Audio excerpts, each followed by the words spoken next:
Mahadeo, journalist and community reporter, and I dedicate my time to searching for the stories that matter the most. Positive, uplifting, and inspiring stories that spotlight the challenges and obstacles we conquer to become the people who we are today. I don't know about you, but I'm tired of all the fairy tale lifestyles that people seem to be living on social media. Girl, you did not wake up like that. I'm interested in the genuine connections, the honest opinions, and the real uncut version of your true self. This show is about keeping it 100% real, deconstructing who we are and what we're all about. Join me as we sit down with individuals to discuss the personal struggles, the many challenges, and the moments that define us on this journey of self-discovery. Let's be real, life isn't fair and people make mistakes, but every opportunity is a learning experience. Let's discover the truth together right here on Real Talk.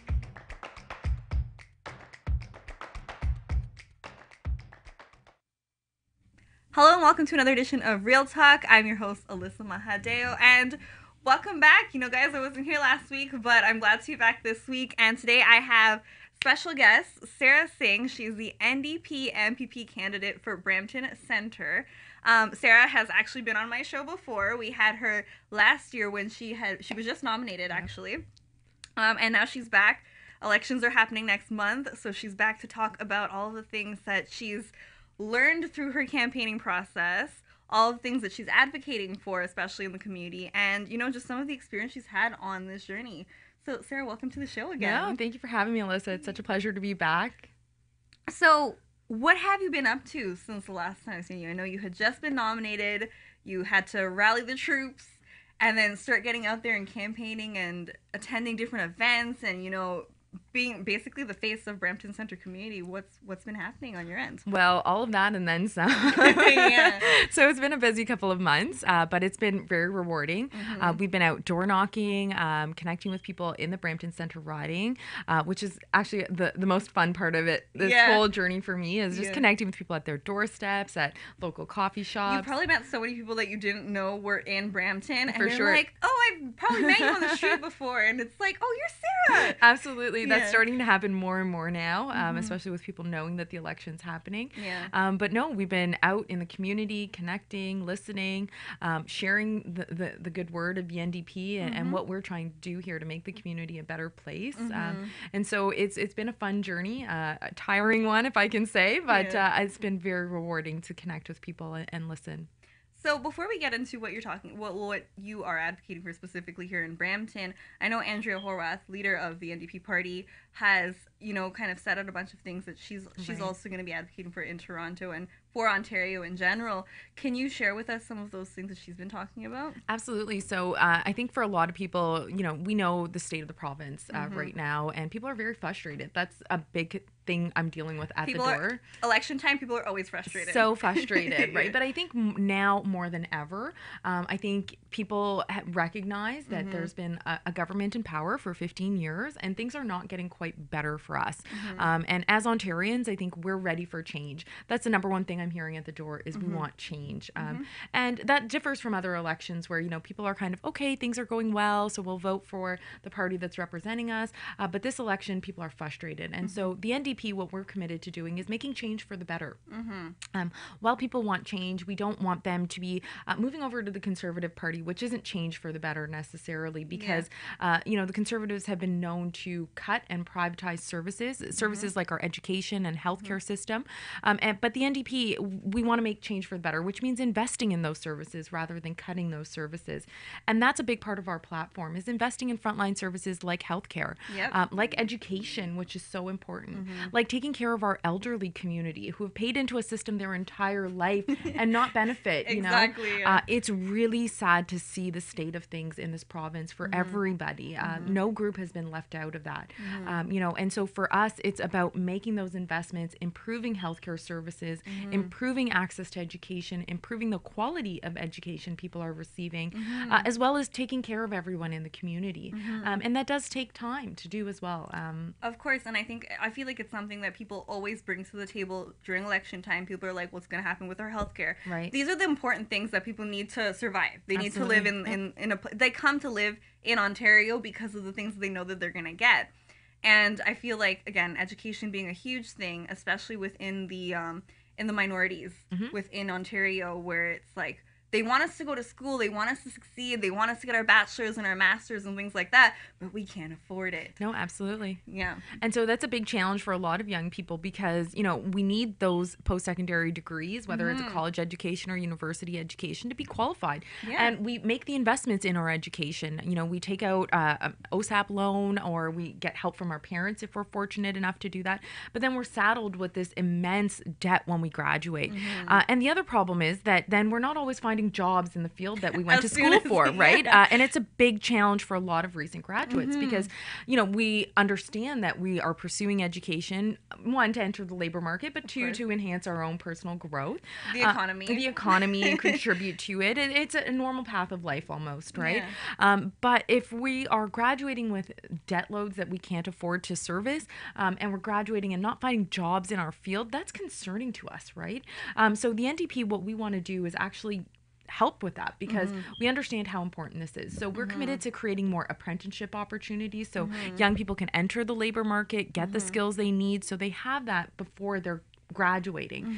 The other thing is turning those loans into grants so you don't have to pay them back. Because we understand that without education, you're not going to get meaningful employment. Exactly. So it's almost a necessary sort of thing that you have to access, but you shouldn't be graduating with debt to access that education. And so we want to try to make things easier for people to go to school, to get the skills they need, to be able to contribute to the economy, and to be able to develop themselves as well.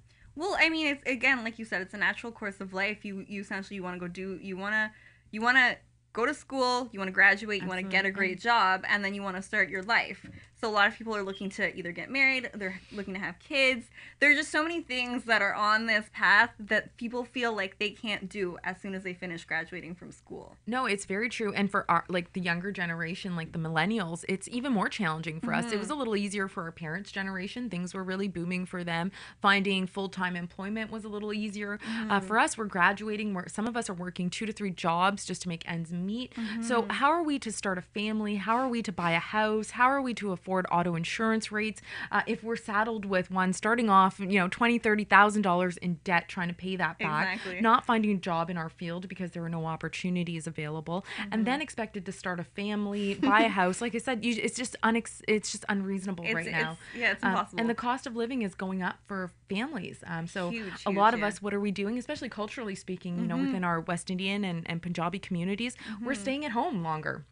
Because we can't go anywhere. We can't afford to, right? We are literally stuck, some of us, living at home. And no offense to our parents, they're amazing, but they didn't come to this country so that we didn't succeed. They came here to make sure we had opportunities to live a better life. And it is heartbreaking to see that many of us are struggling to get by, and our parents are the ones servicing our debt. And that's a very important consideration to make because, again, the opportunities that should be afforded to us aren't being afforded to us. And it is our parents that are servicing that debt for us now. Our parents look forward to our independence, right? Absolutely. They hope to raise us. They hope that they'll send us to school, we'll get really great jobs. That's and then what it is. Start paying them back a little bit, right? Also taking care of them. 100%. And that's like we were saying with healthcare and the taking care of the elderly as well. Like they've been paying into something their whole lives and they're not getting any like reimbursement for it. Things like childcare as well, a huge thing. Again, many millennials are very career driven these days, so they can't really depend sometimes on their parents to take care of their kids. 100%. They've got to put their kids in daycare, and a lot of them are entrepreneurs, business owners themselves. So they can't be like, let me take the time out of my day to raise my child. Or pay $2,000 a month to send your child to daycare, right? It's just not acceptable. No. We look at other provinces that are doing well. They've got different childcare models in place. And so I think it's very important that we learn from what other provinces are doing and understand how much this is hindering people from entering the economy. Because if it's going to cost you $2,000 and you're going to wait months and months before you get a place in some sort of childcare center, you can't get back to work. And so what does that mean? You can't pay your bills. And so what are you going to do? You're going to go into debt, or you're going to be moving back to your parents. And again, our parents, some of them are working 2 to 3 jobs just to make ends meet. So they can't always provide that care that's needed for our children. So, the whole system, we need to think about it and how every aspect is interconnected. And so, again, that's why we as the NDP are so committed to providing childcare at no cost to families who are earning less than $40,000. And if you're earning more than that, it's a reasonable amount to pay $12 a day. Makes sense. Not $2,000 a month, right? Yep. Especially when you look at all the other bills that you have to take care of. It's expensive. It's getting unaffordable for people. Yeah. The same thing being unaffordable, especially things, again, like even personal insurance. There's auto insurance. I know specifically in personal insurance, I know they just had that they passed children under the age of, I think is it 21 or 25? 25. Where they get free prescriptions still. Yes. Now, actually, it's brand new. And then I noticed that they were talking about having free dental care. And something else. I can't remember what the other one was. I'm pretty sure I wrote it down. No worries. So drug and dental. Yes. So the NDP, the coverage right now that's been proposed by the Liberal government only covers people up until 25. Yes. And so I just want to point out this was introduced just shortly before an election. Hint, hint, maybe why. But I think, it's important for us to understand how that policy is working in reality. And that means that there's a huge gap of people 25 to 65 that are not receiving coverage under the current Liberal plan.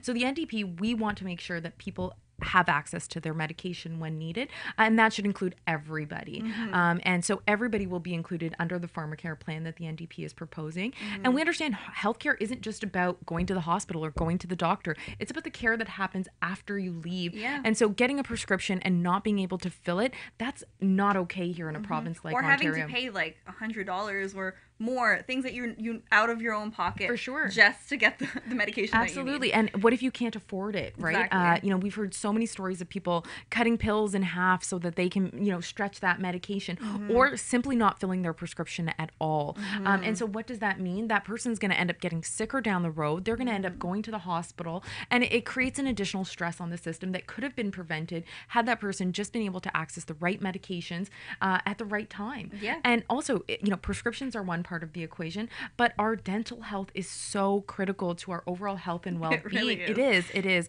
And if you don't have coverage, most likely you aren't going to go see a dentist because it's going to cost you $400 to $1,000 just to get your teeth looked at. I myself, I'm a contract worker. I have been as a teaching assistant, and so my benefits are extremely minimal. I haven't been to the dentist in years because I honestly can't afford it.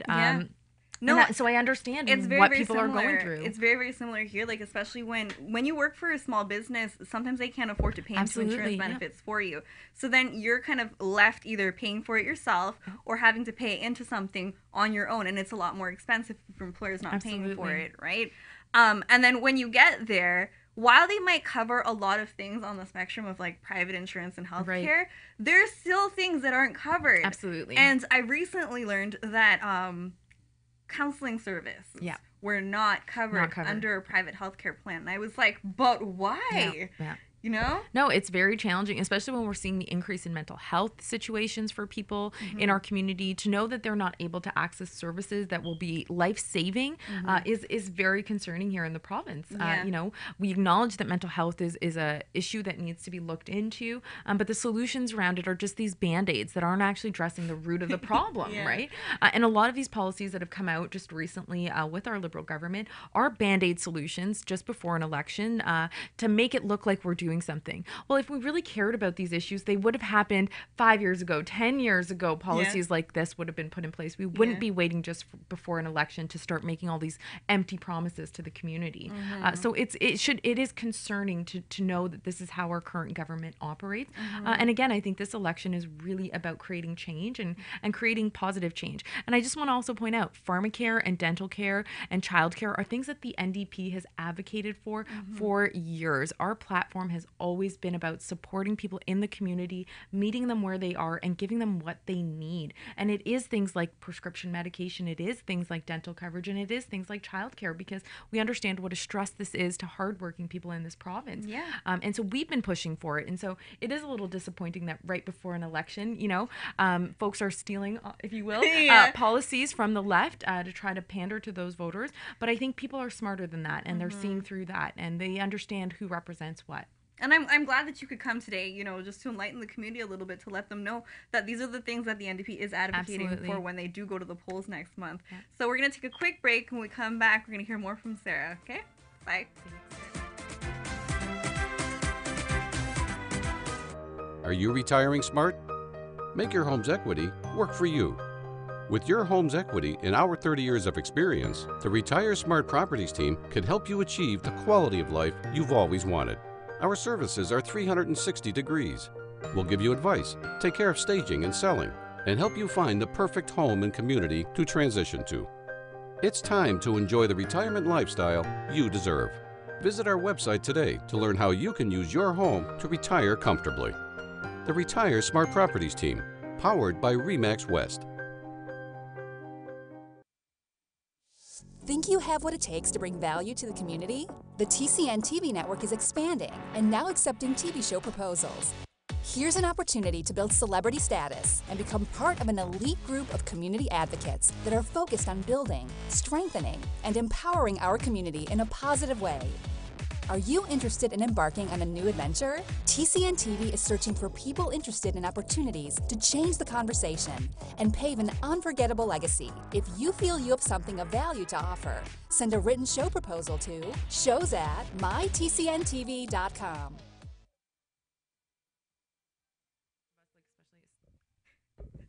Welcome back. You're watching Real Talk. So many great conversations that happen behind the scenes as well. But today on the show, I have NDP MPP candidate Sara Singh, and she's here to represent Brampton-Centre. She's here. She's been a member of the Brampton community for years. Yeah. So she's grown up here. So she knows firsthand the Brampton experience. I myself, I was born in Toronto and raised a little bit in Scarborough, and then I moved to Brampton. So Brampton is home to me. Okay, fair enough. When I came out to Brampton, I know that it was all like farmland. Yeah. There was nothing out here. Brampton was not a city, the city that we know today. It was a town. It was a small little like space. I didn't even know that downtown Brampton was a thing until like years later. A lot of people don't. But no, I was actually born and raised here. So I was born at our old Peel Memorial Hospital, which is now transformed into an urgent care center. So for me, I've spent my entire life here, granted a few years traveling abroad and studying. But other than that, I've been here my parents actually met here. They met in Brampton. They met in Brampton, one of the first places that they came to. So my grandparents, they're from Guyana. My mom's from Guyana, and my grandparents actually came here in the early 70s. They bought their first house here in Brampton, and they've never left the community. And then my parents met here. My dad's from India, so he came to Brampton. So this is home to us. This is all we've known. Brampton's always felt like home. I don't feel that I can live anywhere else in the GTA. Like my parents have always talked about like going out to Oshawa because the housing's cheaper, the insurance is cheaper. Well, not that much anymore, but not that much anymore. But like again, like 2-3 years back, they would talk about these things, and I'm like, I'm not really trying to leave Brampton. Yeah, no, it's such a great community here, and so we've been really fortunate to live here our entire lives, but to also see the changes. Like we were saying, when we first, moved into our new home, it was like farmland all around us, right? And then the next thing you know, you come back. I was away for school. I came back. I'm like, whoa, where did 4 gas stations and a retail plaza come from, right? So the boom has been immense, but at the same time, what concerns me is the lack of investments back into like the social infrastructure. We've grown. We have a population of over 700,000 people. We're going to grow to 1 million in the coming years. We've grown so much to the point where the traffic in Brampton is ridiculous. Ridiculous, which is what causes the accidents. It is, that we end up having, the auto accidents, the collisions that are happening.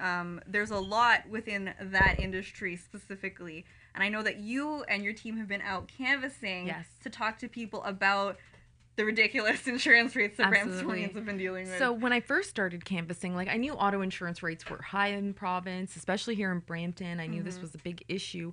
But to be honest with you, when I started knocking on doors, it was across the board the number one issue that was coming up for people. They were more worried about their auto insurance rates than they are, for example, healthcare wait times in Brampton, because you may access the hospital, once, maybe twice a year, but you're going to pay that auto insurance every single month. And so we feel the burn of it every single month, right? And it is hitting people's bottom lines.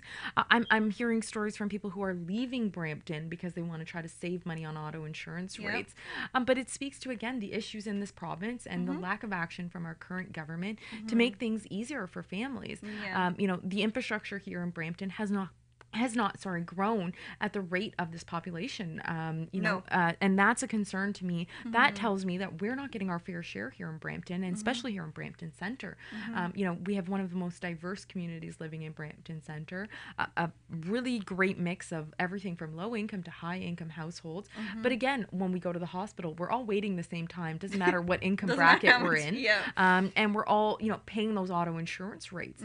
And so I think something needs to be done, and we definitely need people who aren't afraid to take the industry on. So we've actually been going, when we're out now, getting a petition signed that we can take to Queen's Park, and I'm committed to trying to get those auto insurance rates lowered for people here in Ontario and Brampton specifically, because we pay 75% more than the rest of the province does, which is ridiculous. It is ridiculous. And I didn't learn about this. I got my own car last year, and I started having to pay my own insurance last year. But my dad was paying insurance before, and it's me and my two brothers that are now on the policy. And then when my dad would tell me he did $600 for insurance, I was like, what? Yeah. Unbelievable, right? Yeah. I was similar situation. Growing up, my parents took care of that. We got insured. So it's not like we saw that bill every month, but our dad would be like, oh, we're paying $800 a month, whatever it was. We can't eat this week because we have to pay insurance. I mean, we're joking about that, but there are actually people who are in that situation. I've met people who are at the brink of crisis because they cannot afford to do just that, eat or pay bills. And it is concerning that in a city like Brampton, we're the 9th largest city in Canada, that there are people who are struggling to pay something like an auto insurance bill, and they are choosing between putting food on the table for their children or paying a bill and keeping that car on the road.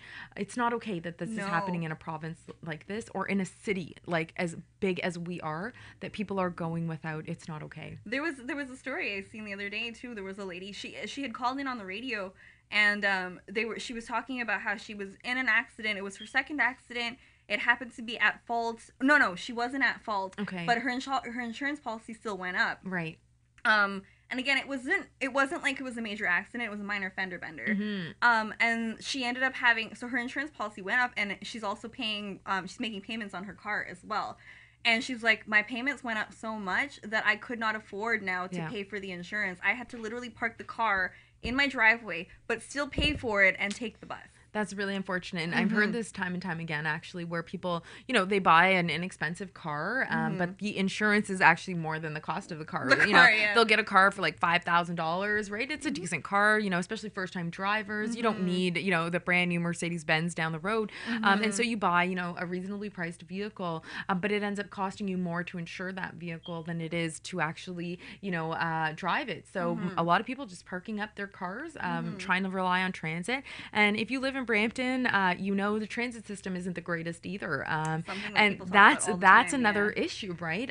We're getting a new university here, which is very exciting. I was at a debate this morning, and that's exactly what I was talking about, was that if we're going to build these institutions here, we also need to look at the infrastructure that's going to support that growth. If we want to attract business and universities to our city, we need to make sure that our transit system is working efficiently, and we need to make sure that the roads can accommodate the growth in the population, which hasn't happened. That's why we spend 45 minutes getting from Beauvais to Kennedy Road during rush hour, right? And we laugh about it, but it's a serious problem. And the other concern is that just under 70% of our population actually leaves Brampton for work. So when you consider the impacts, one, to the economy, the local economy here, but also then the infrastructure issue, where, again, 70% of your population is leaving, sitting on the 410 in the morning for 2 hours just to get to a job, and then 2 hours on the way back home. It's not a fun way to start or end your day. And I think, again, it speaks to the issue of the lack of investments in infrastructure for our community, and why we need to be developing that transit system so that we're better connected to our other municipalities. You go over to Vaughan, they've got a amazing transit system in place with the YRT. They've got, LRT lines coming in. So they're thinking not just for 4 years, they're thinking about the long-term growth at a regional level. But they have MPPs that are advocating for that investment, right? And supporting the regional government to make those investments. And that's what we need here in Brampton. We need people who are going to be ready to, pick up the shovels, if you will, and start working for us at Queen's Park and working with our regional government to understand what those needs are, where are the areas that need to be invested in.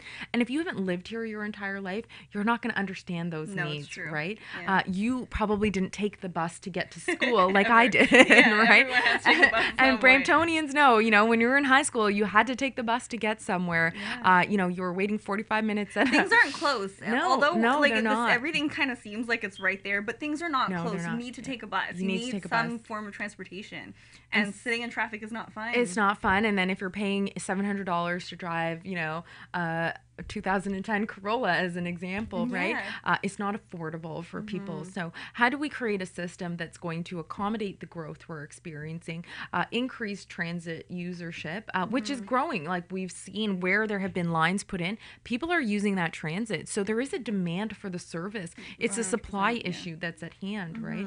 And that's because also in the last couple of years, a lot has changed for how funding is provided to our municipalities.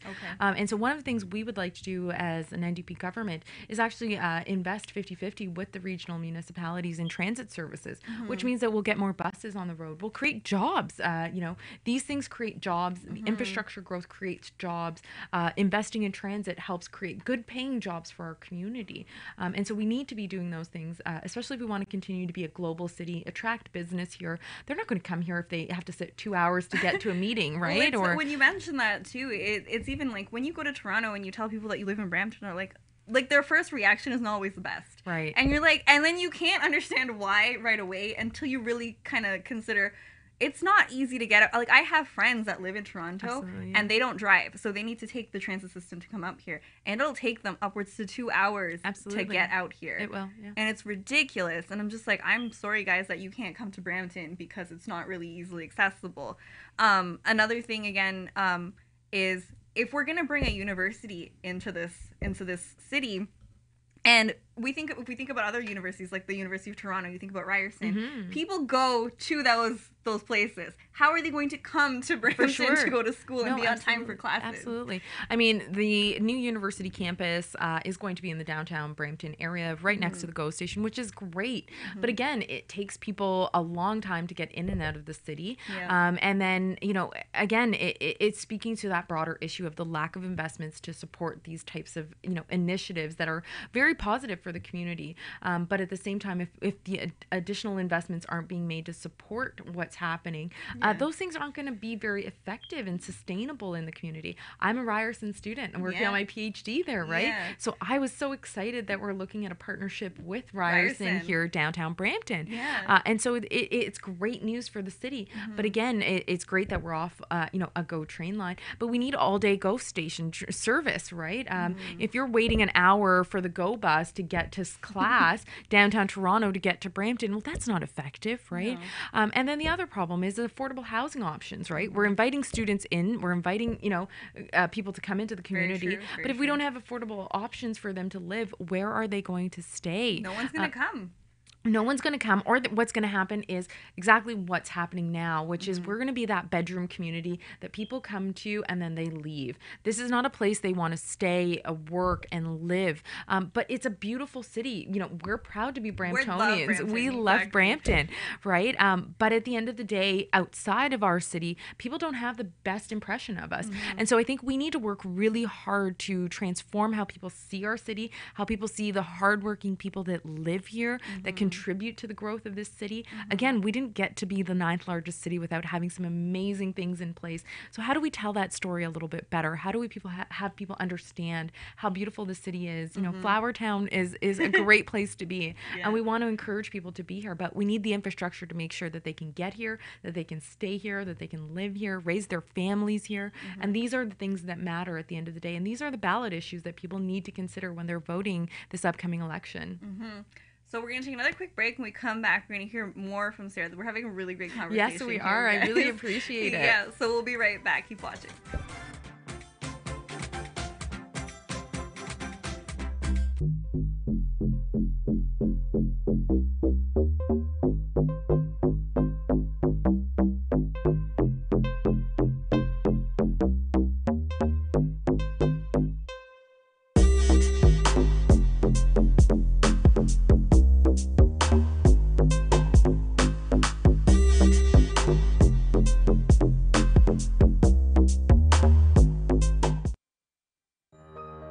you retiring smart? Make your home's equity work for you. With your home's equity and our 30 years of experience, the Retire Smart Properties team can help you achieve the quality of life you've always wanted. Our services are 360 degrees. We'll give you advice, take care of staging and selling, and help you find the perfect home and community to transition to. It's time to enjoy the retirement lifestyle you deserve. Visit our website today to learn how you can use your home to retire comfortably. The Retire Smart Properties team, powered by RE/MAX West. Think you have what it takes to bring value to the community? The TCN TV network is expanding and now accepting TV show proposals. Here's an opportunity to build celebrity status and become part of an elite group of community advocates that are focused on building, strengthening, and empowering our community in a positive way.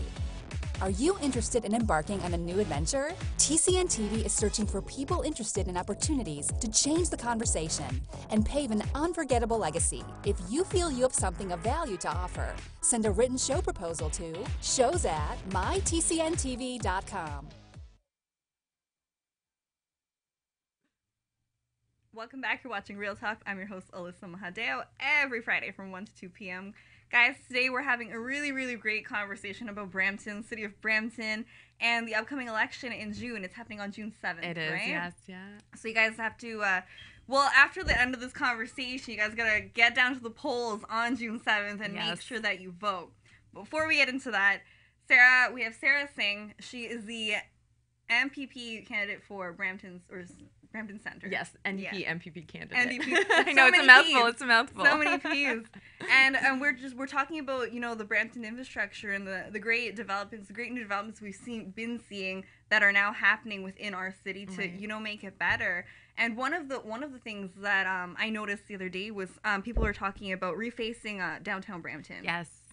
Big issue, especially because we're now bringing the university in play here. And we were actually kind of talking about this again because residents of Brampton here, and we're talking about when you think about downtown Brampton, your first impression of it isn't usually the best. Right. And it's not that it's a terrible place to be, it's that it needs to be updated. It Absolutely. needs to be spruced up. Downtown Brampton is literally serving a town of Brampton. It's not serving a city anymore. And when you drive into downtown Brampton, it's very underwhelming sometimes. I know they've got Garden Square now, and they do a lot of events down there. They have the farmers market. I've seen they've had a lot of new businesses that have been starting to open.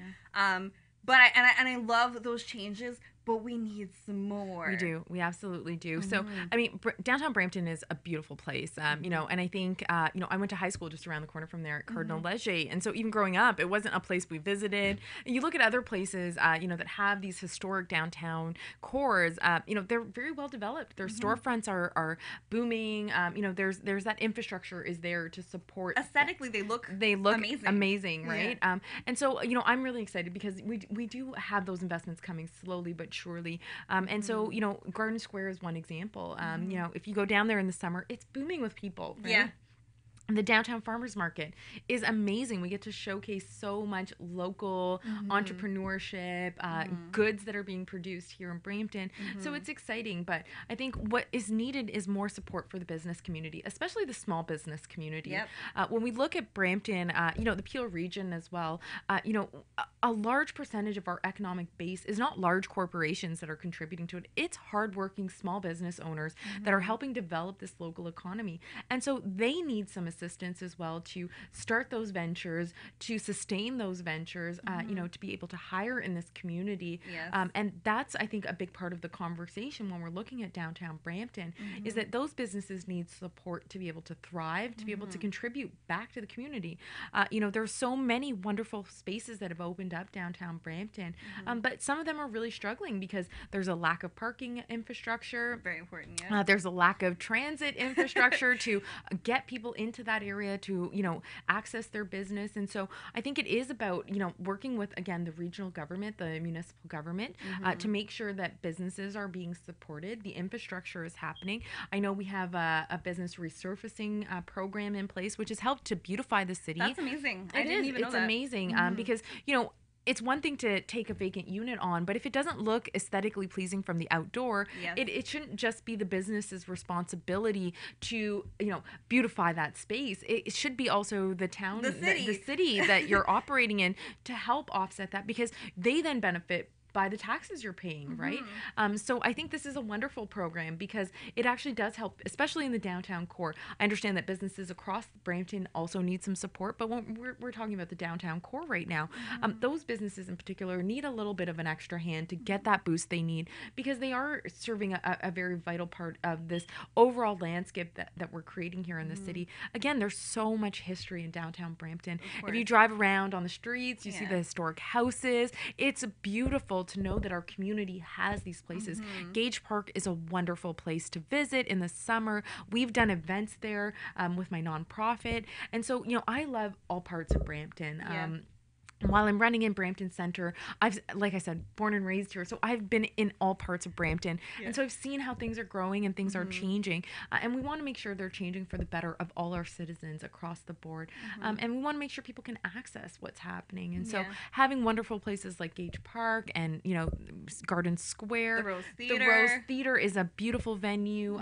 We're doing events there as well. I just attended Ruby Kaur's event. I missed it. I was my so God, jealous. it was wonderful. She is amazing, by the way, such a humble being, but again, it speaks to the caliber of talent that we have here in Brampton. Brampton talent you want them to be proud to come back to their city. We're really trying to. I'm a part of the Arts and Culture Master Plan Steering Committee here for the city, and for me, the creative economy is so important to the development of our city here.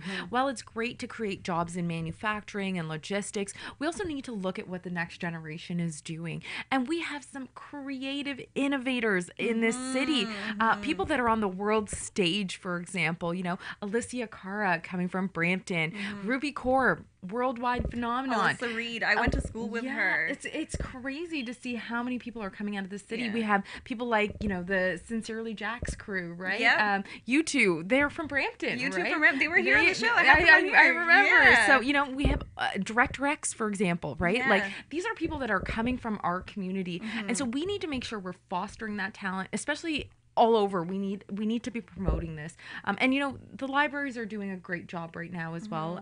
We just got our brand new civic center library opened up, which is in my riding. I remember going there as a kid, right? And so now to see like how much has grown, right? We've got a creative maker space there as well. Like, things are booming here for us, and so how do we tell that story a little bit more effectively? But how do we make sure that we're part of those success stories, because we did contribute to that growth? If you went to high school here and you now own a Fortune 500 company, we were a part of that, right? Yeah, of course. If you're a Grammy-winning artist, we were a part of your story in some way, shape, or form. But how do we help the next generation know that this is a place they can create, that they can sustain themselves, and again, want to stay here? You don't need to go to Toronto to be a successful artist. You can come. There's recording studios right here in Brampton that you can access. Film studios. Those are the types of things we need and we want. Not just in our downtown core, but in other parts of the city as well. It's funny that you bring that up too, because I remember when I was in high school, the same thing. We would always talk about leaving Brampton. That was the main, that was everyone's main goal, because a lot of people had grown up in Brampton and they were like, oh my God, I can't wait to get out of Brampton, can't wait to leave. And I work now in Brampton. I'm so fortunate to be able to work in Brampton, because I always thought that as a media personality, I would have to go to Toronto to work. Like, I would have to go work for a big name company like CBC or something like that. And the fact that I can do that 20 minutes from my house is the most amazing feeling ever. People are like, you worked, well, not everyone can work 20 minutes from there. I'm like, yeah, but this was by design. You know what I mean? This is because people who lived in Brampton wanted to start up a media company locally. And that brings up another really important point, is that we need to support those initiatives, right?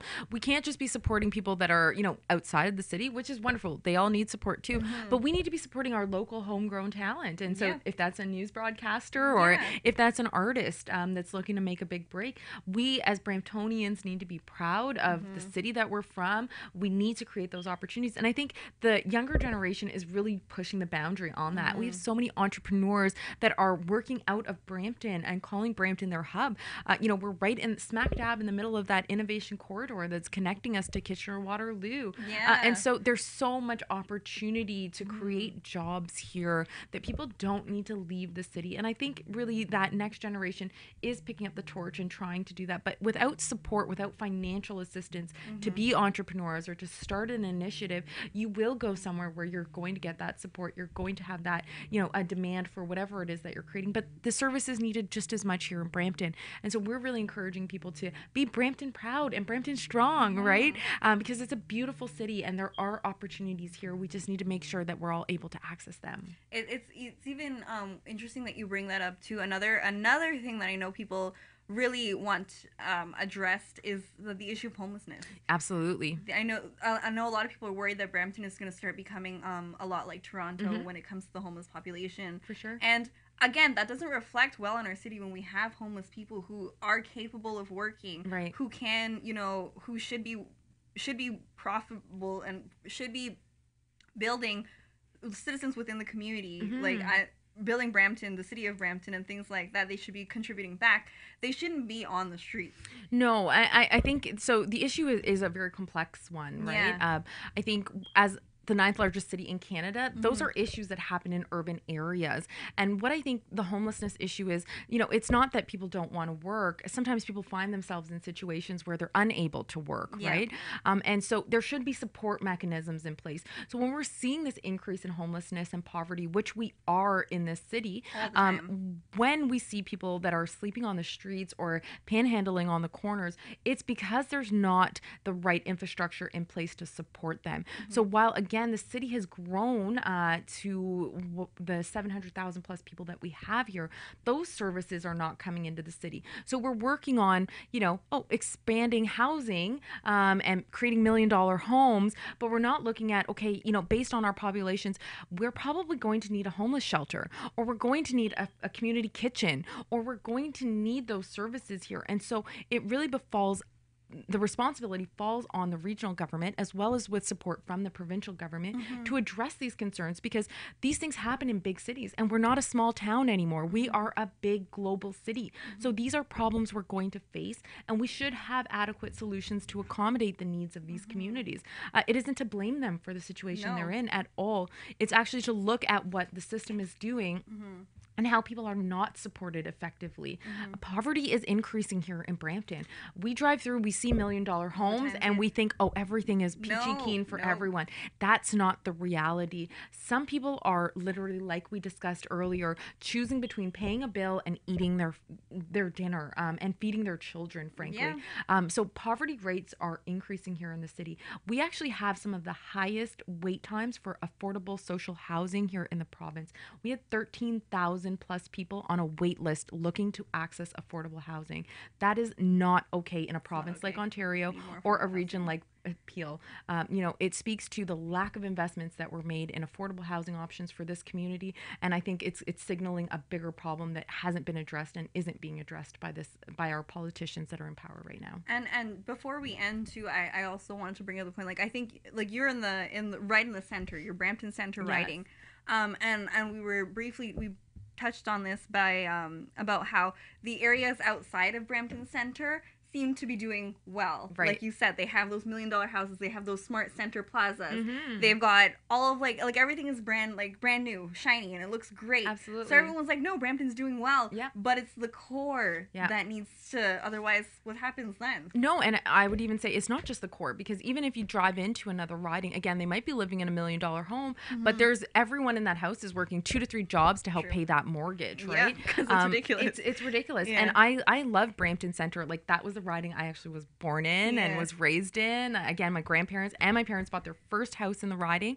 So, things are a little older, but there's a lot of benefit to that. Like, the community of Bramalea was so well developed, right? Yeah. There's this connectedness between, everything from the H section to the L section, like we know that, right? Yeah. And then we have like the city center, which is amazing. Bramalea City Center. We have being renovated and revamped now as right? well. Like, we have a Saks there. Like, things are moving on up for us, right? But I think at the end of the day, while things look really great, and things are well for most people. But at the end of the day, there are a lot of people that are struggling in this city, and we need to be making sure that everybody is benefiting from the growth, that it's equitable, and that we're not leaving people behind and in the dark, and which is happening. And we have to be realistic about the reality of what's going on, because if we don't acknowledge that those problems exist, we can't frame solutions for them.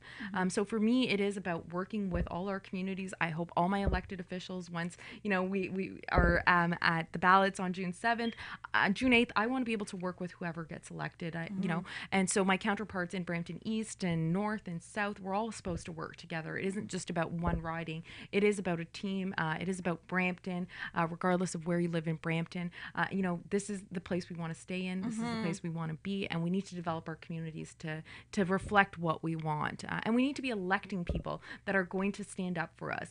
I think we've had so much of the same thing over and over again, that this election is really about change, and it's looking at who your local candidates are, who's going to stand up for you, who understands what's going on, who is ready to pick up the fight and do what needs to be done, and that heavy lifting that needs to happen. And I think June 7th is just around the corner, and so I hope people will consider looking into who their local candidates are and voting based on that as well.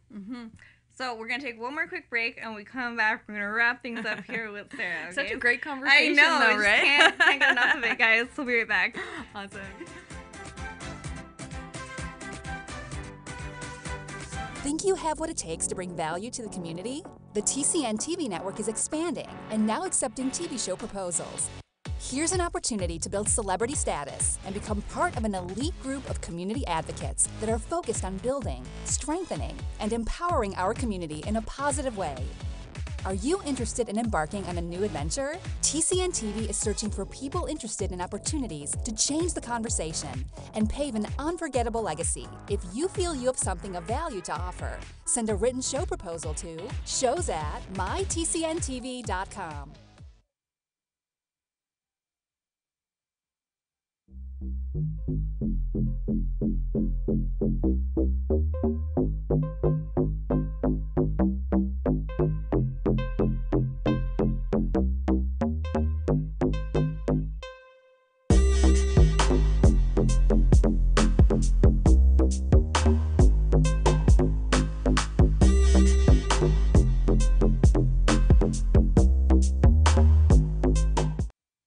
Welcome back. You're watching Real Talk. I'm your host, Alyssa Mahadeo, and today on the show, I have NDP MPP candidate Sara Singh, and she is here. I'm always gonna mess that up in my head. I'm gonna be like, how many P's? Sara Singh here today on the show, and she's a candidate representing Brampton-Centre. We're having some really great conversations today about the city of Brampton, some of the issues that our voters are going to be facing when they go to the polls on June 7th. And I know one really, really, really big issue with going to the polls and election time is the voter count. Absolutely. Majority vote always wins. It does. And a lot of the times we're not getting enough voters to the polls. Yeah. Sarah, what have you seen in the trends in regards to especially the younger voters, people who are in, or not in, are they in high school, university, and they're now coming, either they live in Brampton or they go away for school, but when they do have the opportunity to vote still. They do. So I think this is a really, really important issue. And like I said before, this election is really about creating change. So it is really important and critical that people get out and vote this election. Because, again, if you want to make sure that your voice is heard, that's where it counts, is on the ballot on June 7th. And so people, especially in the younger generation, I think they're understanding more and more so the importance of getting out and voting, what an impact it's going to have on the decisions that are made for them. And so we need to encourage community to do that. We call it the get out the vote strategy. And so for us, it's very much about, one, connecting with those people now, but making sure they actually get to the polls come June 7th, and a little bit earlier because we have advanced voting that happens. But making sure that your voice is heard and you're electing who you want to be your representative. I've heard a lot of people at the door say, I'm very just cynical of politics, and so I'm not going to vote. I don't feel like like anyone represents me. And so I remind them that, that in and of itself is detrimental, because then somebody else is going to go out there and vote for somebody you don't want. And so if you want, you have to get out and vote for who it is that you feel is going to be that representative for you. And that vote is going to count. It's not a wasted vote, because you've had your say. And at the end of the day, we live in a democratic society. So, the person with the most votes will win. But at the end of the day, supporting your local candidate and who you think is going to be the best representative for you based on the party that they're representing is critical to creating that positive change. Again, if you don't get out and vote, your voice isn't heard, those issues aren't heard that your local candidate has been out canvassing on or advocating for, isn't going to go anywhere. And then somebody that may not be representing what you want will get elected, and that's not going to be the change you want to see. Yeah. And I think another thing, even as a voter myself, like since I've been able to vote, since I've been allowed to vote, I make sure to go vote. Right. Because I'm just like, no, I should. Absolutely. Because my people, like, women fought for this right to vote. So I was like, I should go do it. People died for this right. That's what I'm saying. So I feel obligated to have to go and vote. And again, too, sometimes I'll find myself at the poll looking at all three candidates on the ballot and wondering, but who should I vote for? Absolutely. And I think that's a challenge. And that's where, for me, I'm very fortunate that we've been working in the community for so long and connecting with people. So I hope in the Brampton-Centre riding, the hard work that I've done thus far in connecting with our community will help resonate at the polls on June 7th. But for a lot of people, their candidates haven't gone into their communities. They haven't connected with those members. And so you are just kind of looking at a few names on the ballot and trying to figure out who this person is. Looks like sometimes. They have no idea, right? But, I think it is important that as voters, we also do our homework and look at who the candidates are for the area. Look at what the party is hoping to do. Listen to your candidate. It's your responsibility. Send them an email. Ask them what they're doing. What are you doing? What are you going to do for us, right? I think that is so important to do. And we have a responsibility as public officials to answer your questions, to help make sure you understand what it is that we're going to represent. And that should inform your decision. It shouldn't just be, well, I voted for this party for the last 20 years, so I'm going to vote that way again. Well, if the party hasn't done anything in the last 20 years, why are we voting for them again?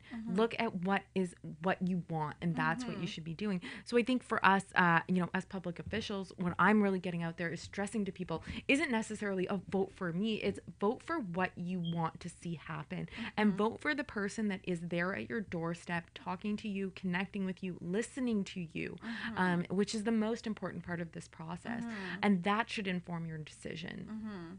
And I mean, even you, like, going out and canvassing and talking to people face to face, one on one, they're seeing you. They're seeing that you're an actual person, and that you can relate to them, because again, you are a resident of Brampton. You've lived here your whole life, and you've seen the changes that Brampton's gone through and things that could be better. And also, I find too, sometimes again, when you get to the poll and you've not met the person, but like you said, voters haven't done the research. Absolutely, yeah. And the research is so important, and it doesn't only amount to going on the website and checking out what they're running for or what they're looking to advocate for, but even looking at what resonates most with you, what you want to happen in the community, right? And then if it doesn't happen, still go to them, I find, after the vote has passed and be like, listen, I know that you were voting. I was looking to vote for you, or I was looking to stand behind you, and I noticed that you didn't get elected, but these are still the things that I hope that someone will advocate for. And then I think the follow-up to that is then whoever does get elected, hold them accountable, right? Ask them the questions. And, it is about what you as a voter wants. I mean, and I think that's why so much of this process is about connecting with those people. Listening to what those concerns are at the doors is going to help inform what issues you're working on. If I just stood up there and said, well, here's what I'm going to do, without ever talking to the community, well, how do I know that's actually meeting the needs of the community, right? It's not. It's what I want. It's not what everybody else wants.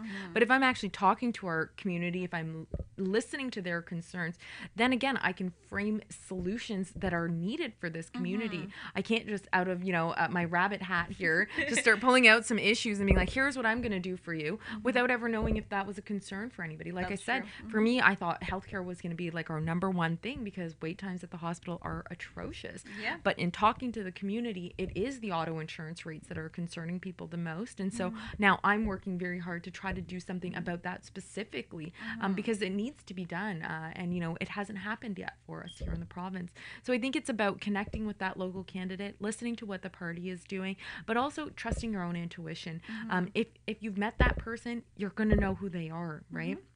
And that way you can form your decision.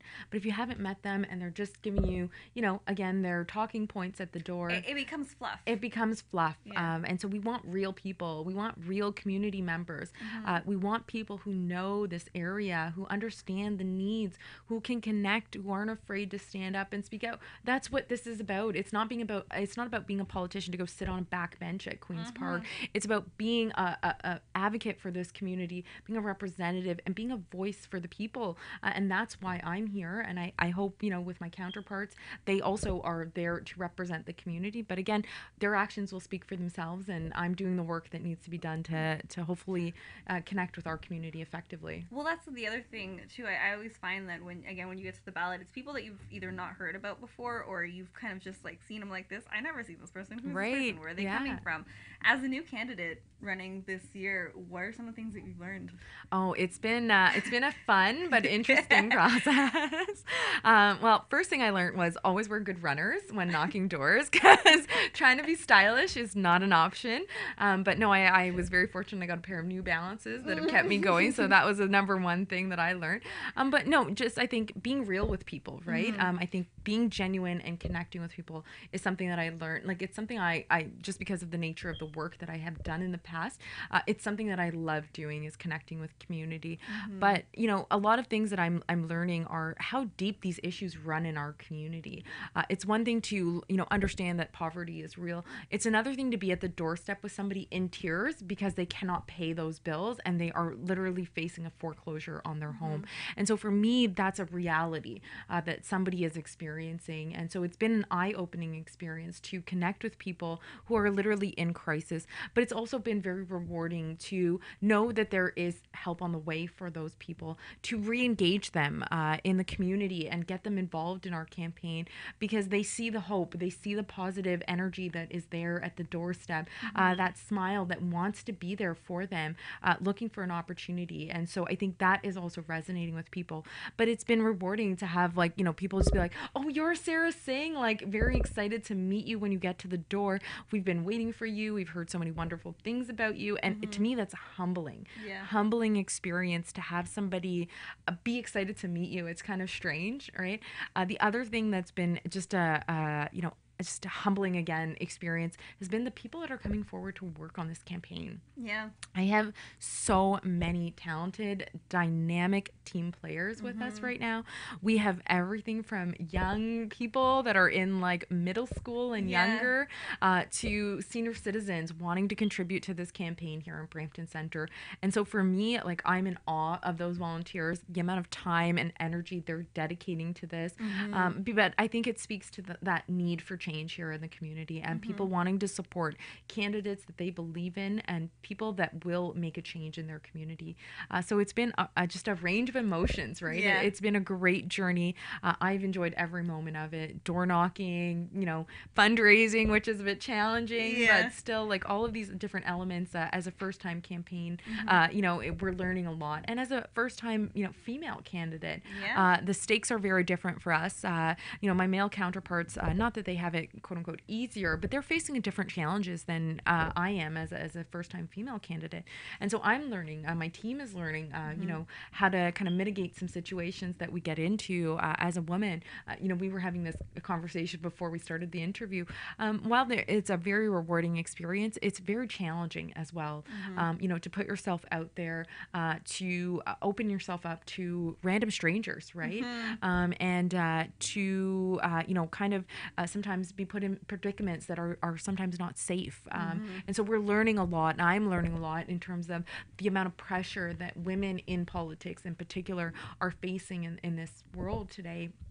But particularly women in politics that are of color are facing, it's a very different battle for us.